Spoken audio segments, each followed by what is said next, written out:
O nosso podcast Conexão Planetária de hoje abordará a temática da violência neste período de pandemia. A violência, que passa pela cor da pele, pelo contexto social, pela questão de gênero, pela vulnerabilidade dos grupos, seja minoritários ou não. A violência que não consegue ser freada nem pela Covid-19 e se mostra tão letal quanto o próprio vírus, já que deste sofre também com seus efeitos. E como o coronavírus, também se alastra deixando famílias órfãos e sequelas físicas e psíquicas nas pessoas. Como sempre, e para não esquecermos, faremos nossa conexão planetária a partir da nossa Mãe África. Na África, segundo o relatório dos Médicos Sem Fronteiras, entidade não governamental, e da ONU, há muita dificuldade de se prestar serviços humanitários de saúde, face aos conflitos e à violência e à falta de políticas públicas para enfrentar tais desafios.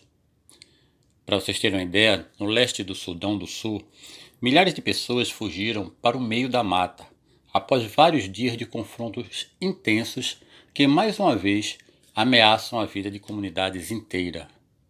Já no Iêmen, existe um conflito que dura 6 anos, que impacta profundamente a vida da população em vários aspectos e compromete gravemente seu acesso a cuidados da saúde essenciais. O conflito também no Iêmen causou deslocamentos e a separação de famílias que tiveram de fugir para buscar meios seguros e confiáveis de subsistência. A pandemia de Covid-19 está afetando de maneira desproporcional os mais vulneráveis. Entre eles estão os 70,8 milhões de pessoas deslocadas forçadamente no mundo todo.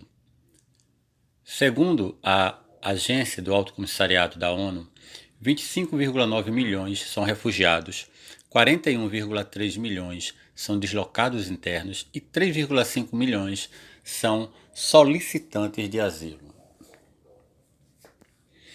Nesses contextos, nem sempre é possível seguir as medidas de prevenção contra a Covid-19. Como pedir que refugiados e imigrantes lavem as mãos quando não há água e sabão? Como eles poderão se isolar se vivem em uma única tenda com outras 10 pessoas? O distanciamento físico é difícil, se não impossível, em campos superlotados e locais urbanos densamente povoados, onde as pessoas vivem muito próximas ou dividem o mesmo espaço com vários membros da família.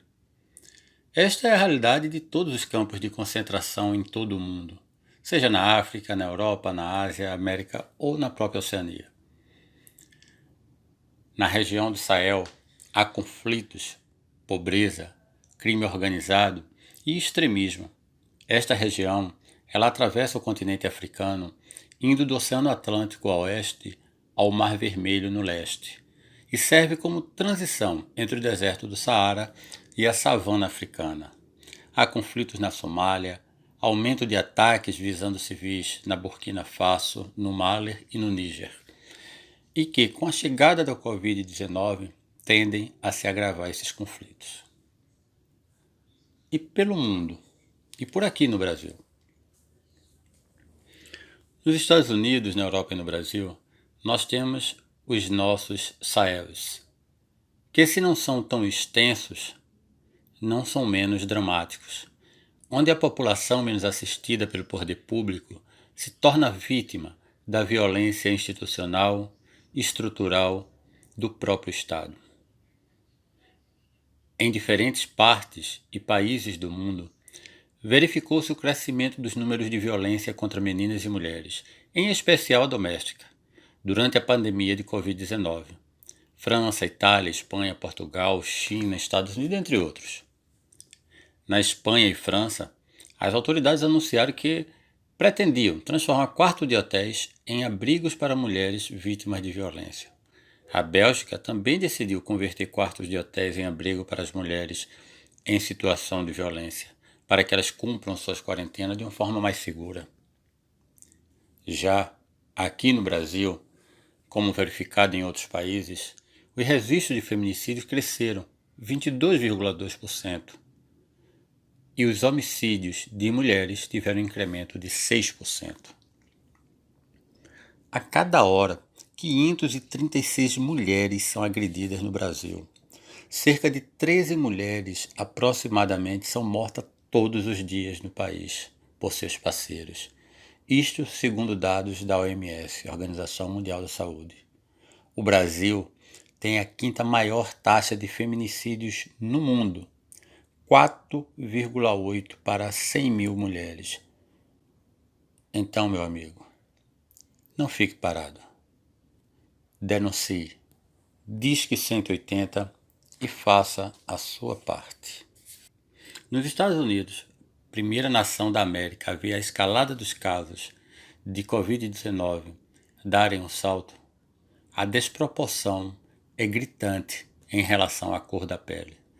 Embora 18% da população do país seja negra, 52% dos casos e 58% das mortes por Covid são de pacientes negros, segundo um relatório da ANFAR, publicado agora no início de maio.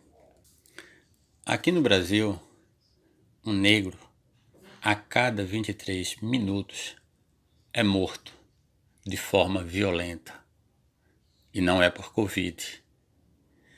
Os dados por Covid são desanimadores. Há uma morte para cada 3 brasileiros negros hospitalizados, enquanto entre brancos a proporção é de uma morte a cada 4,4 internações. Um estudo liderado por pesquisadores da PUC do Rio e divulgado no último dia 27 de maio evidencia ainda mais essa disparidade. Em termos de óbitos por Covid-19, pessoas sem escolaridade têm taxas 3 vezes maiores, 71,3%, em relação àqueles com nível superior, 22,5%. Combinando raça e índice de escolaridade, o cenário fica ainda mais desigual. Pretos e pardos sem escolaridade morrem 4 vezes mais pelo novo coronavírus do que brancos com nível superior, 80,35 contra 19,65. Em países como Estados Unidos e Brasil, campeões de casos no mundo, é quase impossível não falar de desigualdade social e racismo.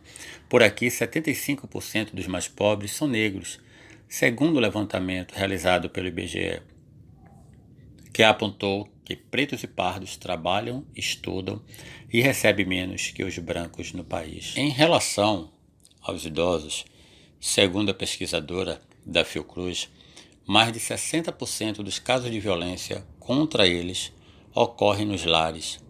Esse contexto não se refere só ao Brasil, e sim internacionalmente. Segundo dados apresentados pela Cecília Minayo, 2/3 dos agressores são filhos. De acordo com Minayo, normalmente, os agressores vivem na casa com a vítima. Para vocês terem uma ideia, no começo de março, houveram 3.000 denúncias. Em abril, esse índice passou para 8.000 e em maio foi para quase 17.000, ou seja, quintuplicou. Isso se dá ao devido isolamento social, mas também se dá devido à falta de amor, à falta de respeito. Isso se dá pela falta de humanidade. Isso se dá pela falta de uma rede de assistência e proteção social. Isso também se dá pelo convívio maior desses idosos que estão em casa e são pessoas vulneráveis. Em relação a crianças ou adolescentes, a pandemia do novo coronavírus também trouxeram algumas realidades cruéis. O confinamento familiar fizeram com que essas crianças e adolescentes passassem a sofrer uma maior violência física, sexual e psicológica. Segundo a Agência Brasil, um relatório da organização não governamental World Vision estima que até 85 milhões de crianças e adolescentes entre 2 e 17 anos poderão se somar às vítimas de violência física, emocional e sexual nos próximos 3 meses em todo o planeta. O número representa um aumento que pode variar de 20% a 32% da média anual das estatísticas oficiais, que já são altas. Na Ásia, entre 3,5 milhões e 5,7 milhões de crianças poderão ser vítimas de violência nos próximos meses. Esse número é ainda maior na África, podendo atingir até 18,3 milhões a mais de vítimas. Na América Latina, as projeções indicam que a pandemia deve aumentar entre 2,9 milhões e 4,6 milhões o número de crianças e adolescentes vítimas de violência doméstica. No caso do Brasil, a projeção é de um aumento de 18% no volume de denúncias de violência doméstica.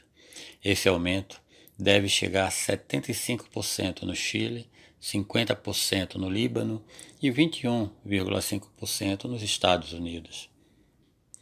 A violência não é um vírus como o Covid-19, mas mata, mutila e deixa sequelas permanentes na vida das pessoas.